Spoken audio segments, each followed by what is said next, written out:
بسم اللہ الرحمن الرحیم، السلام علیکم۔ میں سید عمران شفقت آپ کی خدمت میں حاضر ہوں۔ آج 6 جون 2023 ہے اور شام کے 5 بج چکے ہیں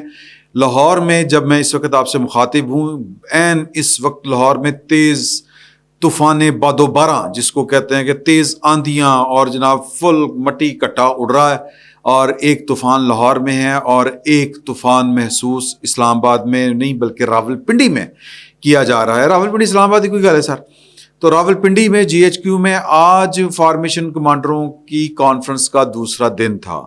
اور اس کانفرنس میں ظاہر ہے کہ ابھی تک اس کانفرنس کی بھنک جو ہے وہ پاکستان کے نیشنل میڈیا کو نہیں پڑھنے دی گئی، اور نہ جو آئی ایس پی آر ہے اس کی طرف سے اس حوالے سے کوئی پریس ریلیز جاری کی گئی ہے کہ لوگوں کو پتہ چلے کہ وہاں پر کیا بات ہوئی کیا نہیں ہوئی۔ اگرچہ وہ پریس ریلیز جاری بھی ہوگی تو بہت واجبی سی ہوگی۔ اس پریس ریلیز میں جو ذکر ہوگا وہ انتہائی پروفیشنل اور اسٹیریوٹائپ قسم کی وہ پریس ریلیز ہوگی کہ جی کے اندرونی اور بیرونی خدشات اور چیلنجز سے نمٹنے کے لیے پاک فوج کی تیاریوں کا جائزہ لیا گیا اور اطمینان کا اظہار کیا گیا، اس طرح کی ہوتی ہے۔ لیکن اندر جو چلتی ہیں چیزیں وہ بڑی ٹھیک ٹھاک قسم کی چلتی ہیں۔ میں آپ کو 2 باتیں آپ کے ساتھ شیئر کروں گا کہ ہمارا عمومی طور پر خیال ہوتا ہے کہ اس طرح کے جو میٹنگ ہوتی ہے اس میں لمبے لمبے لیکچر چل رہے ہوتے ہیں، اور عموماً جو چیف آف آرمی سٹاف اور جو سی جی ایس ہوتے ہیں وہ فوج کو نئے جو چیلنجز ہیں ان کو کس طرح سے نمٹنا ہے۔ فوج کے کئی ڈپارٹمنٹ ہیں نا جی جو انالیسس کرتے ہیں، جو پالیسی کا تعین کرتے ہیں، وہ ادارہ جاتی سطح کے اوپر کام ہو رہا ہوتا ہے، یعنی ان فیصلوں کو بریف کیا جاتا ہے، بتایا جاتا ہے کہ جی کہ یہ چیلنج ہے، اس کو یوں کر کے نمٹنا ہے۔ تو لیکن میری اطلاع جو ہے وہ یہ ہے کہ اس میں اور بھی بہت کچھ ہے۔ اس میں جو کہہ لیں کہ صرف چیف نے یا سی جی ایس نے خطاب نہیں کرنا، ظاہر ہے کہ 4 روزہ کانفرنس ہے، اس میں چیف جو ہیں یا سی جی ایس ہیں یا جو اس طرح کے آفیسر ہیں وہ کتنا خطاب کریں گے، تو اس کا مطلب ہے کہ جو بزنس ہے وہ لمبا چوڑا ہے۔ اور وہ بزنس کیا ہے؟ آج جو پتہ چلا ہے وہ 3 بریفنگز کا مجھے علم میں آیا ہے کہ ایک آئی ایس پی آر کی طرف سے بریفنگ تھی۔ آئی ایس پی آر نے جو پبلک ریلیشننگ سے متعلق معاملات ہوتے ہیں، ظاہر ہے کہ پاکستان میں جو اس وقت پچھلے 1.5 سال سے جو کچھ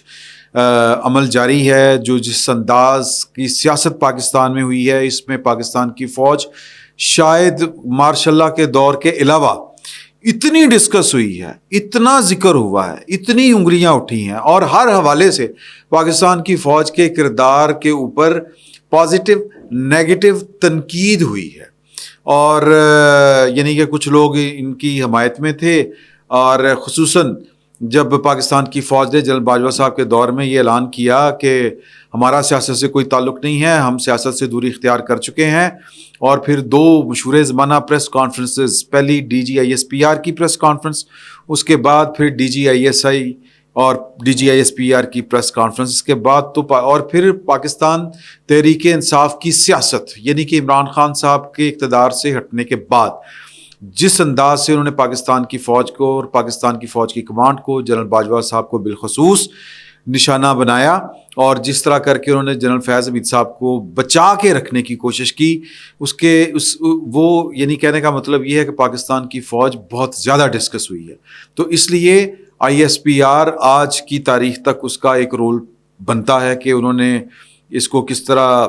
مطلب ہینڈل کیا ان چیزوں کو، اور پاکستان کی فوج کا اس وقت جو تشخص ہے وہ کیا ہے، پاکستان کی فوج کا جو اس وقت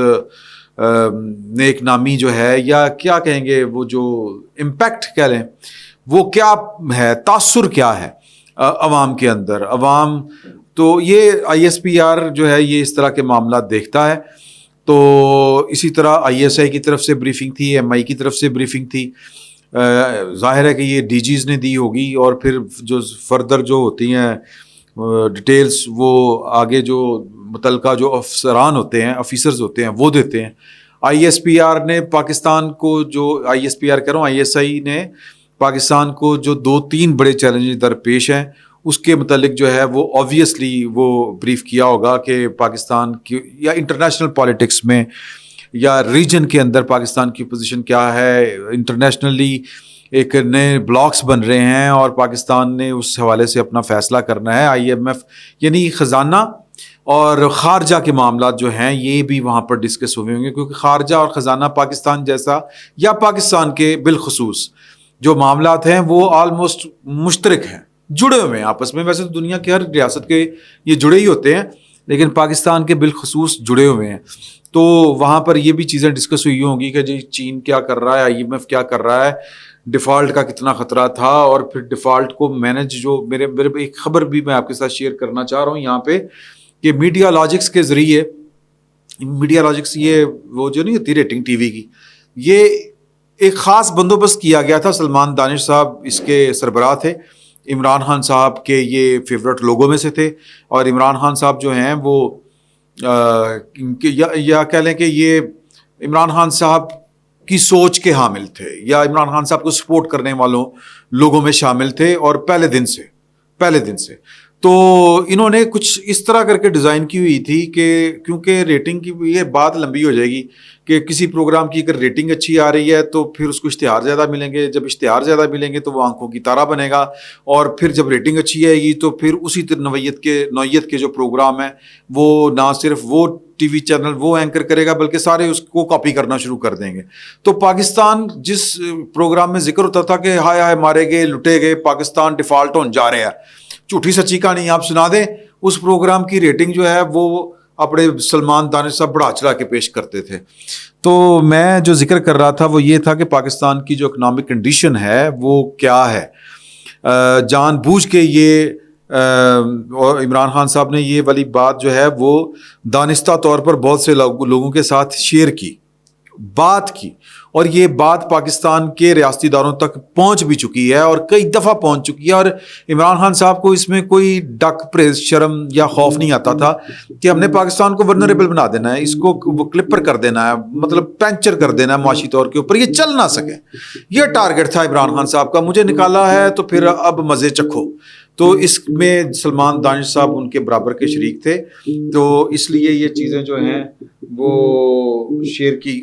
اس طرح کی وہ بریفنگز وہاں پر ہوئیں. دوسری ISI نے جو بریفنگ جو زیادہ موسٹ پرابلی دی ہوگی وہ اندرونی جو سیاست ہے پاکستان کی کہ کس طرح معاملات چل رہے ہیں, کس طرح پاکستان کے ریاستی اداروں یا GHQ اور اس کے اوپر حملے ہوئے,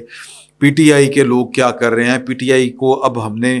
کیا کرنا ہے, اس کے ساتھ کس طرح پاکستان نے چلنا ہے, اس طرح کی پولیٹیکل پارٹی کے ساتھ کوئی ریاست چل سکتی یا نہیں چل سکتی, اس طرح کے معاملات وہاں پر ڈسکس ہوئے. اور پھر MI کی بریفنگ, MI خالصتاً فوجی معاملات جو ہوتے ہیں پاکستان کی سیکورٹی کے معاملات, وہ فوجی معاملات, فوج کے اندر کیا چل رہا ہے وہ دیکھ رہے ہوتے ہیں, اور فوج کے اندر بھی بہت کچھ چل رہا تھا. آپ اچھی طرح جانتے ہیں کہ 8 مئی سے پہلے والی یہ کہا جاتا ہے, یہ جب ہم اپنے دوست احباب سے رابطہ کرتے ہیں تو 9 مئی سے پہلے کی فوج یعنی کہ 8 مئی کی فوج اور پاکستان اور تھا, اور 9 مئی یا 10 مئی کی فوج یا 9 مئی کے بعد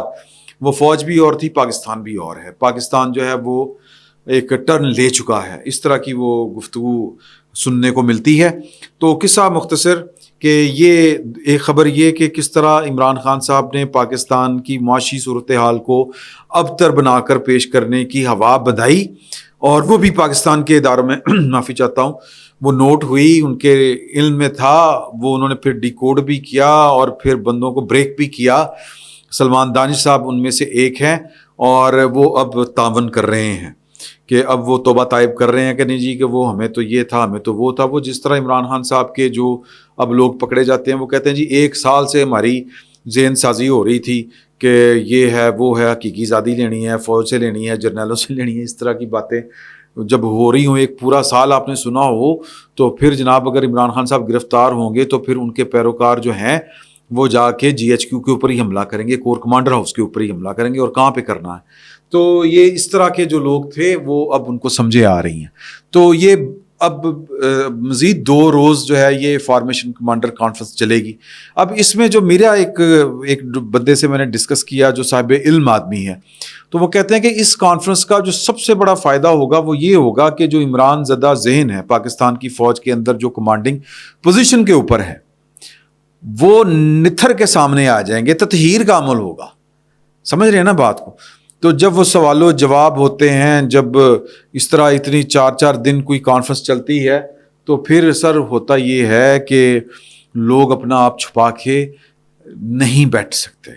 لوگ اپنا آپ کھل جاتا ہے. یہ سائیکی ہے انسان کی کہ جب وہ بات کرتا ہے تو پھر اس کے نظریات, اس کے خیالات اس کی زبان پر بھی آتے ہیں اور اس کی باڈی لینگویج بھی بتا رہی ہوتی ہے. تو اور وہاں پر بہت کچھ نوٹ ہو رہا ہوتا ہے, اور وہاں پر نوٹ کرنے والے جو ہیں وہ ماہرین بیٹھے ہوتے ہیں. میں وہ لمبی بات ہو جائے گی کہ مارگریٹا کون تھی, یہ ایک آفیسر سے پوچھا گیا تو وہ کہتا ہے میں نہیں جانتا, یہ لمبی بات ہے. میں پھر وہ مزے کی ہے, یہ سائیکالوجی کیا ہے, وہ بولا ایک امتحان.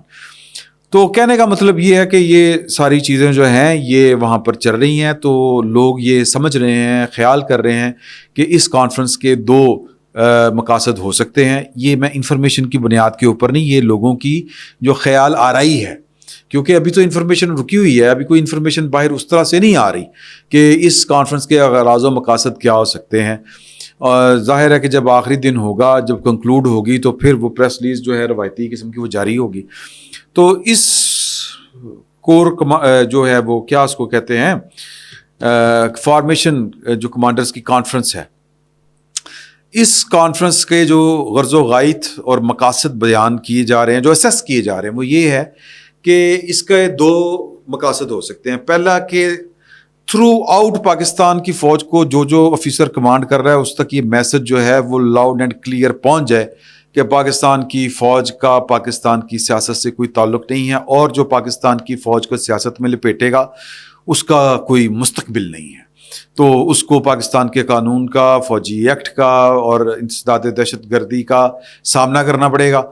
اور ریاست جو ہے وہ پورے کا پورا قانون نافذ کرے گی, اور قانون کے ہاتھوں سے کوئی نہیں بچ سکے گا.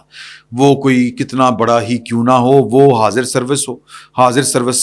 لوگوں کے بچے ہوں, یا سابق بڑے بڑے افسروں کے بچے ہوں, یا سابق بڑے بڑے افسر خود کیوں نہ ہوں. اور دوسرا مقصد یہ بتایا جاتا ہے یا یہ سمجھا جا رہا ہے کہ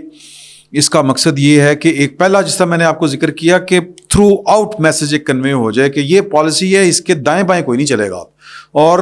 دوسرا مقصد یہ ہے کہ اور جو دائیں بائیں چلے گا یا جو چوں چراں کرے گا وہ پھر فوج میں نہیں رہے گا. سیدھی سی بات ہے, اس کو ڈسپلنری ایکشن کا سامنا کرنا پڑے گا. دوسرا مقصد اس کا یہ ہو سکتا ہے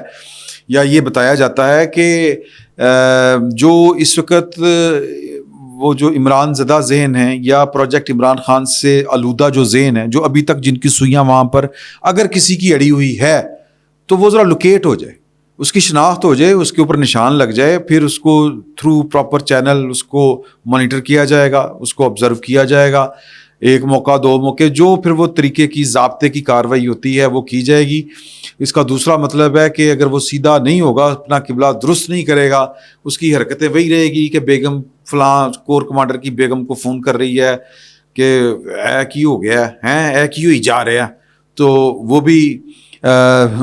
مطلب پھر وہ نہیں وہاں پر ہوگا جہاں پر وہ اب ہے. تو یہ یعنی کہنے کا مطلب ہے کہ سیاسی آلودہ ذہن پاکستان کی فوج سے چھانٹ دیے جائیں گے. اور کیونکہ اتنی 4 روزہ کانفرنس میں کوئی بندہ اپنے آپ کو چھپا کے نہیں رکھ سکتا, تو اس طرح کے مقاصد چل رہے ہیں, اس طرح کی باتیں چل رہی ہیں. تو ظاہر ہے کہ آج دوسرا دن تھا, کل تیسرا دن ہوگا, پھر چوتھا دن ہوگا, 4 دن بعد جو ہے وہ بلیک اینڈ وائٹ میں چیزیں آئیں گی, اور بھی کوئی بڑی خبریں نکل آئیں گی, پھر وہ آپ کے ساتھ شیئر کریں گے. فی الوقت جنرل حافظ عاصم منیر صاحب کی پالیسی کے آگے جو بھی چروں چراں کرے گا, وہ پالیسی کیا ہے؟ عدم سیاست کی پالیسی, خالصتاً پروفیشنلزم کی پالیسی. جو بھی اس میں لیت و لال سے کام لے گا, چوں چراں کرے گا, چوں بھی کرے گا, تو سر وہ پھر فوج میں نہیں رہے گا. فی الوقت اتنا ہی, بہت بہت شکریہ.